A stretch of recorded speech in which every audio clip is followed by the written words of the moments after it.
Revelation, Book 3 of the Unchained Trilogy, by Maria McKenzie. Narrated by Madison Vaughn. Prologue, New York City, Summer 1912.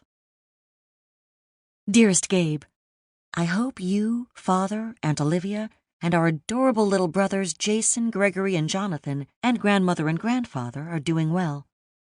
I could not wait to write to you because I can hardly contain my excitement about what I am planning to do today.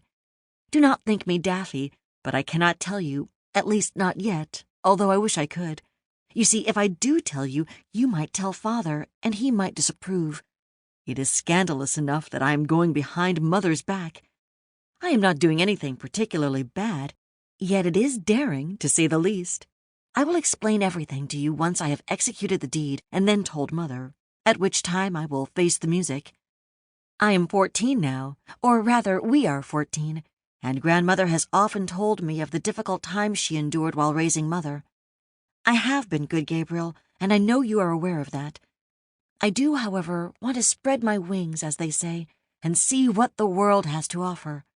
I will write soon to tell you all about what happened. I send my love to you and the family. Yours affectionately, Selina. A gentle breeze swept through the enormous windows, filling Selina's sizable bedroom with the scent of gasoline and soot from the automobiles and elevated trains that roared outside.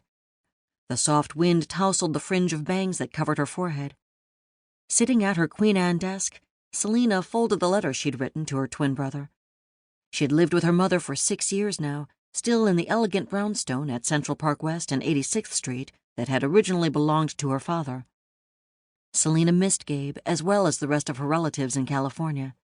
Sometimes she even wished she could live there with them. She had such happy memories of the 4 years she had lived out west, and that was before all the new siblings had arrived. Now there was so much family and so much love. But Selina had to think practically. That's what Mother always said. Life in New York wasn't bad. Selina had Bridget, her nurse since birth, and even her mother for most of the year. Stuffing the letter into an envelope, Selina reflected that the life she'd lived here was better than the alternative Mother had explained all those years ago. Don't go back to California with your father, darling. If you do, he'll send you off to a boarding school in France where no one speaks English. That was one of 3 reasons Mother had used to convince Selina to stay in New York. Another was the practical one. You being here, living in New York, that's the best possible thing for you. You may not completely understand why, but you will one day.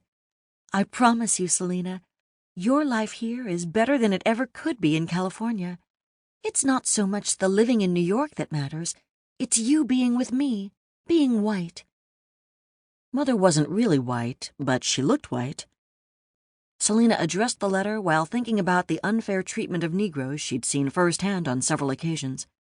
On the streets, she'd heard them casually referred to as niggers or laughed at behind their backs.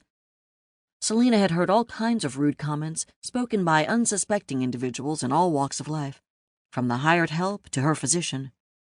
In all honesty, she was relieved not to be known as Negro. Gabe, on the other hand, was too dark not to be mistaken.